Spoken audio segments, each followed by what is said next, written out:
Hello friends, I am Mr. Vivek Tyagi and today we are going to discuss about Newton laws of motion. Dear students, अगर हम बात करें Newton's laws of motion क्या होता है, हम लोगों ने इस चैप्टर में क्या पढ़ना है? हम लोगों ने इस चैप्टर में डायनेमिक्स ऑफ पार्टिकल के बारे में पढ़ना है। किसके बारे में? Dynamics of particle. ना उससे पहले हम लोगों ने क्या पढ़ा हुआ है? हम लोगों ने इससे पहले काइनेमेटिक्स पढ़ा था और काइनेमेटिक्स बेसिकली हम बात करें तो it is a branch of physics जिसमें हमें पार्टिकल के मोशन के बारे में पढ़ना है। और अगर हम बात करें तो हम लोगों ने उस वाले चैप्टर में इसकी डिस्प्लेसमेंट, वेलोसिटी, एक्सेलरेशन, इन सब चीज़ों के बारे में पढ़ा था। लेकिन क्या कभी ऐसा सोचा है कि ये पार्टिकल चला तो चला क्यों? पार्टिकल चला है यानी there must be some change in velocity. अगर वेलोसिटी का चेंज आया है तो कहीं ना कहीं एक्सेलरेशन आया होगा। Very good. यानी अगर हम बात करें कि ये आपके पास एक ब्लॉक है जिसका मास m है और it is having some initial velocity, let's say 0। फिर हमने बोला कि t टाइम के बाद ये वाला पार्टिकल a पोजीशन से लेके b पोजीशन पे आ गया। अगर b पोजीशन पे आ गया तो it is having some velocity, let's say v। तो डियर स्टूडेंट्स, अगर हम लोग ध्यान से देखें तो there is a change in velocity in time t। हाँ, अगर वेलोसिटी का चेंज हो रहा है विद रिस्पेक्ट टू टाइम तो हमें पता है यहाँ पर एक्सेलरेशन भी आया होगा। तो हम लोगों को बोला गया कि it is having some acceleration, जो कि इसने ए पॉइंट से लेके बी पॉइंट तक कुछ डिस्प्लेस हुआ है ये, तो इसने कुछ ना कुछ डिस्प्लेसमेंट भी कवर किया होगा। तो हमने काइनेमेटिक्स में दीज पैरामीटर्स के बारे में पढ़ाई की थी विदाउट नोइंग द कॉज, कि इनके पीछे, इनको मोशन में, इनको एक्सेलरेट कराने के लिए कौन रिस्पॉन्सिबल है। तो प्यारे बच्चों, अगर हम बात करें इस चैप्टर में, that is Newton laws of motion NLM में, हम डायनेमिक्स ऑफ पार्टिकल पढ़ेंगे। और डायनेमिक्स ऑफ पार्टिकल में हम लोगों को सब यही चीज़ें पढ़नी है, बट इसमें हम लोग पढ़ेंगे कि इनके पीछे मोशन में लेके आने के लिए कौन रिस्पॉन्सिबल है। सोचो, अगर ये ब्लॉक यहाँ पे रखा हुआ है और मुझे इसको मूव कराना है, तो क्या मैं इसको हमर ऐसे तो नहीं हो गई? नहीं होगा तो मुझे क्या करना पड़ेगा? मुझे इसको कोई ना कोई पुश करना पड़ेगा। अगर पुश किया तो we are applying some force.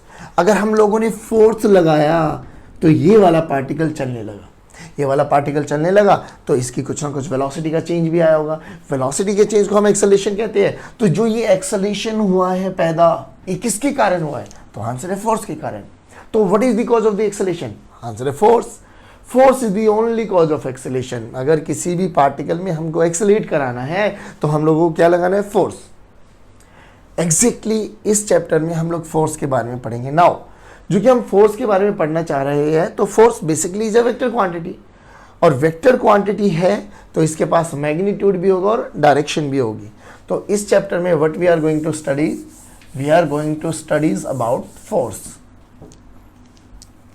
Dear students, अगर हम बात करें फोर्स क्या होता है, बेसिकली अगर हम लेट्स से ये एक ब्लॉक है जिसका मास m है, मुझे इसको मूव कराना है, तो मेरे पास दो ही ऑप्शन है, या तो मैंने इसको पुश कर देना या मैंने इसको पुल कर लेना है।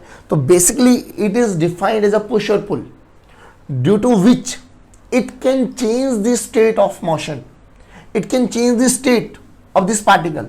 ये रेस्ट पे है, फोर्स लगाओ, ये मूव करने लगेगा, तो इसने इसकी स्टेट को चेंज कर दिया। सेकेंडली अगर हम बात करें, ये ऐसे चल रहा है, चलते चलते अगर मैं इसकी डायरेक्शन को चेंज करूं तो हाँ, डायरेक्शन भी चेंज हो सकती है। थर्ड, इसकी कॉन्फ़िगरेशन बोले तो इसकी शेप एंड साइज को भी, जैसे हम लोग क्या करते हैं, हम लोगों ने कैंटीन में गए, फ्रूटी ली, फ्रूटी लेने के बाद हम लोगों ने पिया और उसके जो वो बॉक्स होता है, कवर होता है, उसको डाला और ऐसे कर लेते हैं, है ना। ऐसे करने का मतलब क्या होता है? उसमें आवाज़ आती है, बेचारी बहुत सुंदर की क्यूबॉइड होती है और आप उस पर जब उछल के बैठते हो तो आपने उसका स्ट्रक्चर, उसकी शेप चेंज हो जाती है और वो बेचारी देखने में कैसी बन जाती है? ऐसी सी बन जाती है ना। तो बेसिकली फोर्स लगाया, फोर्स कब? जब तुम उछले उस पर, तो फोर्स लगाने से ऐसी थी फ्रूटी, हो ऐसी गई, तो बेसिकली उसकी शेप एंड साइज भी चेंज कर देते हैं हम लोग। These all are because of forces. Force लगाते हैं तो हम लोग ये सब चीज़ें देख पाते हैं। तो आज हम पढ़ेंगे इस चैप्टर में Newton's laws of motion. Newton साहब जो बहुत ग्रेट फिजिशियन थे, मैथमेटिशियन थे, जिनको फादर ऑफ फिजिक्स भी बोला जाता है, उन्होंने कुछ अपने लॉज को डिफाइन किया गया। लॉस को डिफाइन कैसे किया गया? पेड़ के नीचे बैठे थे, एज वी नो डेट, पेड़ के नीचे बैठे, एप्पल गिरा, अगर खा लेते तो कोई दिक्कत ही नहीं थी, बट उन्होंने खाने से पहले सोचा कि ये गिरा तो गिरा क्यों, और उन्हीं चीज़ों के बेस पे हम लोगों ने लॉस को डिफाइन करना है। तो न्यूटन साहब ने जो पहली लॉ बोली वो इनर्शिया। इनर्शिया के बारे में अगर हम चर्चा करें तो इनर्शिया होता क्या है? बेसिकली अगर हम बात करें इनर्शिया बेसिकली क्या है? इनहेरेंट प्रॉपर्टी होती है, और ये हर एक लिविंग और नॉन लिविंग थिंग में पाई जाती है। जिसके पास भी मास होता है ना, वेदर वो एक लिविंग पार्टिकल हो, लिविंग बॉडी हो या नॉन लिविंग बॉडी हो, तो जिसके पास भी मास होता है उसके पास इनर्शिया पाया जाता है। तो उन्होंने बोला कि हर एक object in the whole universe will try to resist the change. अगर उसमें कोई भी चेंज होना चाहता है या करना चाहते हैं तो उस चेंज को अपोज करेगा। जैसे कि फॉर एग्जांपल अगर हम बात करें, ये हमारे पास एक ब्लॉक है, इनिशियली रेस्ट पर है तो ये रेस्ट पर ही रहना पसंद करेगा, लेकिन अगर कोई पार्टिकल हमारे पास मूव कर रहा है विद सम यूनिफॉर्म वेलोसिटी तो वो मूव ही करना पसंद करेगा। यानी ये वाला पार्टिकल रेस्ट पर है तो वो रेस्ट पर ही रहेगा, ये वाला पार्टिकल मोशन में तो मोशन में ही रहेगा, और वो कैसा मोशन? Uniform motion. कब तक? जब तक इस पे कोई भी एक्सटर्नल फोर्स ना लगे। तो यही हमारी फर्स्ट लॉ ऑफ मोशन के नाम से जानी जाती है, inertia to resist the change. जैसे कि हम लोग बच्चों को कहते हैं कि बच्चों कल अपना होमवर्क करके लेके आना, लेकिन बच्चे तो बच्चे होते हैं, महान होते हैं, उनको बाकी सब काम याद रहेगा, एक होमवर्क नहीं याद रहेगा। होमवर्क नहीं याद रहेगा तो उसको रेजिस्ट करना होता है, अपोज करना होता है उस चेंज के लिए। तो वो सुबह उठते ही बहुत सारे बहाने लगाते हैं, लाइट चले गई, पेट में दर्द हो गया एंड सो ऑन, बहुत सारे उनके पास बहाने तैयार रहते हैं। तो बेसिकली यही एक इनर्शिया होता है। तो now how to measure inertia? तो इनर्शिया को मेजर करने के लिए, क्वांटिटीफाई करने के लिए हम लोगों के पास एक टर्म है, इट इज मास। हर एक बॉडी जिसके पास मास होता है उसका इनर्शिया होता है, जितना ज़्यादा मास उतना ज़्यादा इनर्शिया। लेट अस सपोज एक वैन खड़ी हुई है और एक ट्रक खड़ा हुआ है, दोनों में पंचर हो गया, हम लोगों से बोला गया चलो भाई धक्का मारो। तो वैन को धक्का मारने के लिए कितने बंदे चाहिए होंगे? 2 या 3। लेकिन ट्रक के लिए क्या वो 2 या 3 बंदे रिस्पॉन्सिबल होंगे धक्का मारने के लिए? कैपेबल होंगे? नहीं, आंसर है नहीं। तो हमें उसको मूव कराने के लिए बहुत ज़्यादा फोर्स लगाना पड़ेगा। रीजन बीइंग उसके पास बहुत ज़्यादा मास है, अब बहुत ज़्यादा मास है तो उसका इनर्शिया बहुत ज़्यादा है। तो how to measure inertia? Inertia is measured by mass. जिसके पास जितना ज़्यादा मास है उसके पास उतना ही ज़्यादा इनर्शिया होता है। अगर हम बात करें डे टू डे लाइफ में, हम लोगों ने बहुत रियल लाइफ में एग्जाम्पल देखे हैं इनर्शिया के। फॉर एग्जाम्पल एक छोटा सा अगर हम बात करें इनर्शिया ड्यू टू रेस्ट का एक एग्जाम्पल हम लोग यहाँ पे लेके चल लेते हैं। ये हमारे पास एक ग्लास है, कि ग्लास के ऊपर एक कार्ड है और एक कार्ड के ऊपर हमारे पास एक कॉइन रखा हुआ है। तो इनर्शिया ड्यू टू रेस्ट क्या कहते हैं कि अगर मैं इस कार्ड पे एक फोर्स अप्लाई करूं तो कार्ड मोशन में आ जाएगा, कार्ड नीचे निकल जाएगा और इस कॉइन को इस वाले ग्लास में चला जाना चाहिए। अगर इनर्शिया ऑफ रेस्ट एप्लीकेबल होता है, यानी ये कॉइन अपने चेंज को अपोज करने वाला, देखना ध्यान से, चेंज को अपोज करेगा। हम लोगों ने चेंज किया किसमें? कार्ड में। तो अगर मैं कार्ड को करता हूं तो कॉइन नीचे चला गया। एग्जैक्टली ये ऐसा होता ही है। हर एक ऑब्जेक्ट अपने चेंज को रजिस्ट करेगा और वो रजिस्ट करने के लिए किसी भी हद तक जा सकता है। फॉर एग्जाम्पल अगर हम बात करें कारपेट, मम्मी ने देखा भी होगा कई बार जब संडे की छुट्टी होती है तो मम्मी बोलती है कि बेटे चलो आज घर की सफाई करा दो। सफाई कराने के लिए हम लोग क्या बोलते हैं, कारपेट वगैरह गंदे होते हैं तो हम लोगों को पकड़ा दिया जाता है ऐसे। कारपेट पकड़ाया, मम्मी ने डंडी मारी, तो डंडी मारने से हुआ क्या? जो कारपेट में डस्ट पार्टिकल है वो तो बेचारे उसी पॉइंट पे स्टेबल रहे, लेकिन जो कारपेट का पूरा वो था कवर, वो पीछे चला गया और डस्ट पार्टिकल नीचे आते चले गए। तो बाकी और भी बहुत डे टू डे लाइफ में एग्जांपल है। जैसे कि हम लोग अगर बात करते हैं, एक बस रुकी हुई है और हम जाके बैठ गए एंड सडनली बस चलने लगती है, तो व्हाट वी हैव रियलाइज कि हम लोगों को एक जर्क आता है बैकवर्ड डायरेक्शन में। वही ट्रेन या वही बस या वही कार चलते चलते अगर रुक भी जाती है तो हम लोग आगे की तरफ ऐसे ऐसे अपने आप को स्टेबल करते हैं। तो these are all the example of inertia. Inertia basically अगर हम बात करें तो 3 प्रकार का होता है। ड्यू टू रेस्ट के एग्जाम्पल हम लोगों ने देखे हैं। मोशन, मोशन में देखा है कि बस चल रही होती है, एकदम सडन ब्रेक लगाती है तो हम लोग ऐसे ऐसे ऐसे आगे की तरफ हो जाते हैं। थर्ड एक होता है direction, inertia due to direction.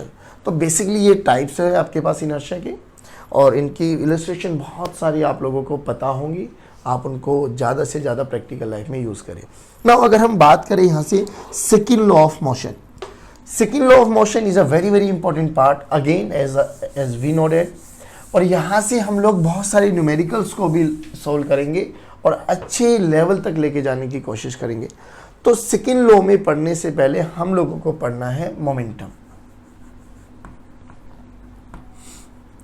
अगर हम बात करें ये मोमेंटम क्या होता है, लीनियर मोमेंटम, तो basically it is defined as the quantity of motion, quantity of motion possessed by a body,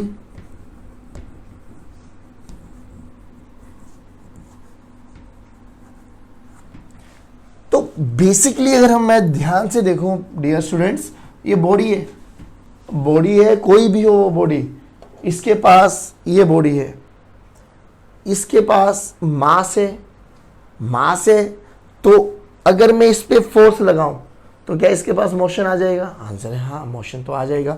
तो बेसिकली बॉडी है तो उसके पास मास भी होगा, मोशन में है तो it is having some velocity. तो basically momentum is defined as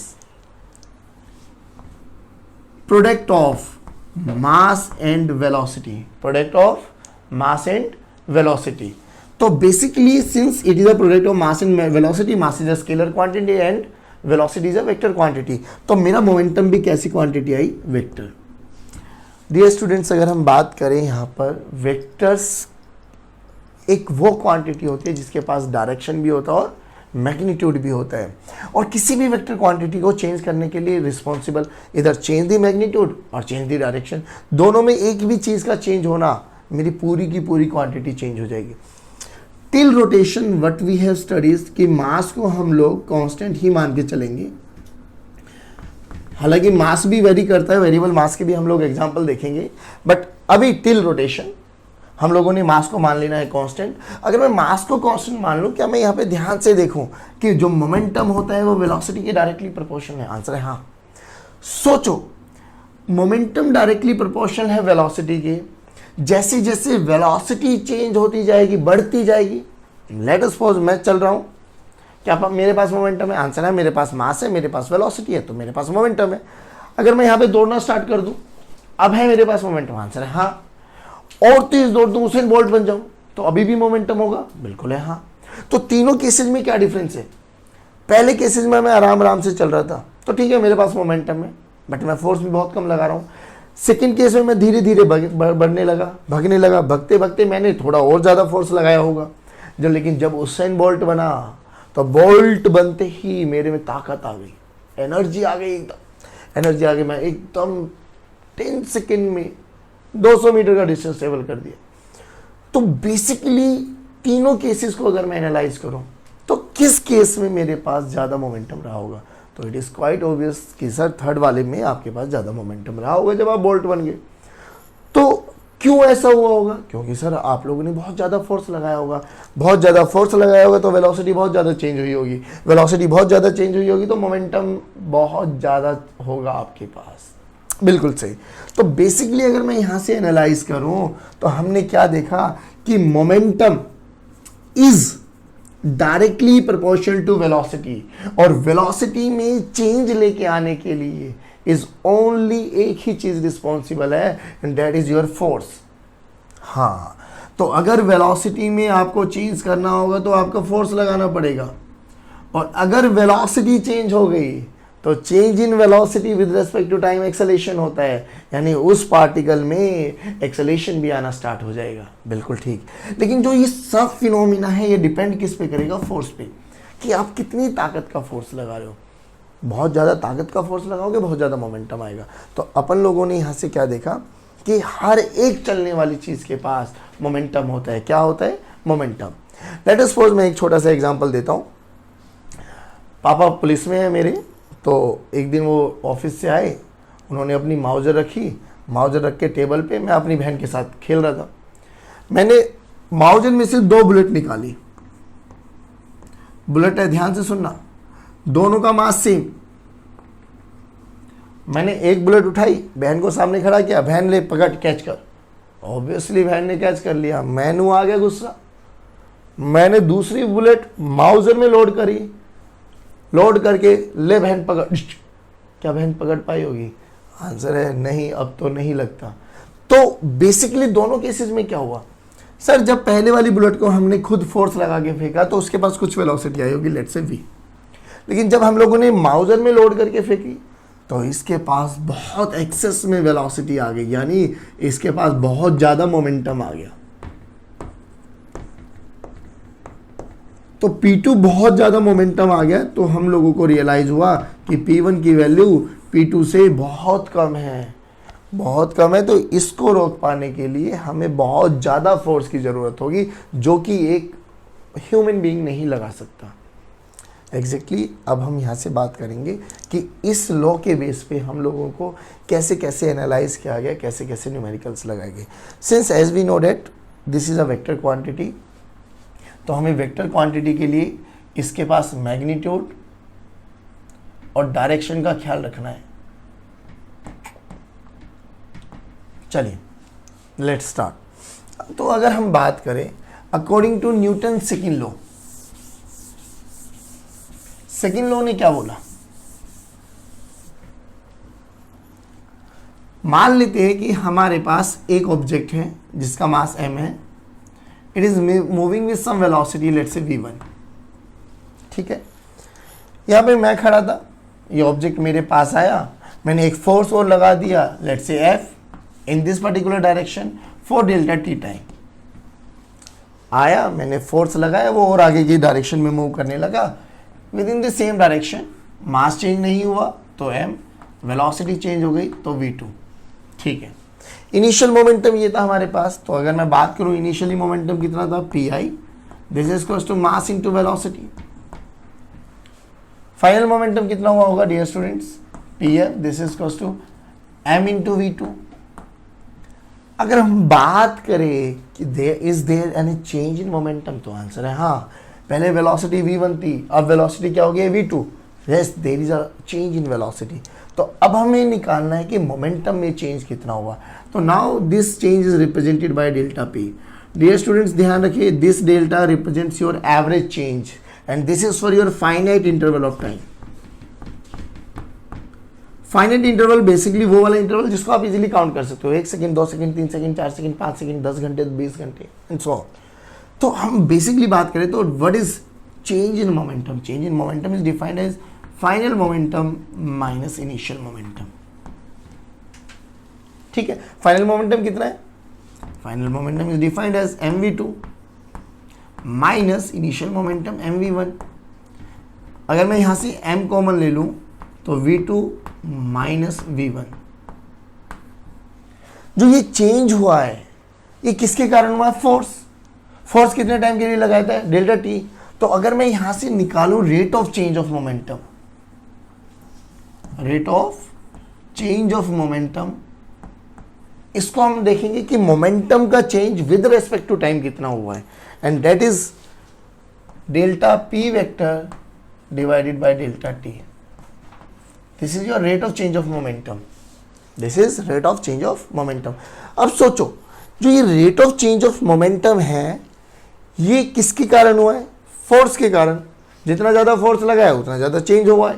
तो क्या मैं इसको यहां से लिख सकता हूं कि rate of change of linear momentum is directly proportional to force applied. Answer है हाँ, लिख सकती है। तो अपन लोगों ने लिखा सेकेंड लॉ यही है डियर स्टूडेंट्स। सेकेंड लॉ क्या है कि rate of change of linear momentum is directly proportional to force applied. उल्टा पढ़ो, कोई भी मोमेंटम कितना चेंज होगा वो डिपेंड करता है फोर्स कितना लगाया गया होगा, या जितना ज्यादा फोर्स लगाओगे उतना ही ज्यादा मोमेंटम चेंज आया होगा। तो अगर मैं इसके डायरेक्टली प्रोपोर्शनलिटी के साइन को हटाऊं तो what we have to write, a constant of proportionality delta p by delta t। चलिए अगर अब हम बात करें, ठीक है, हम लोगों ने इतना लिख दिया, तो क्या मैं डेल्टा पी तो हम लोग इजीली कैलकुलेट कर चुके हैं। What is delta P? Delta P is M v2 minus v1।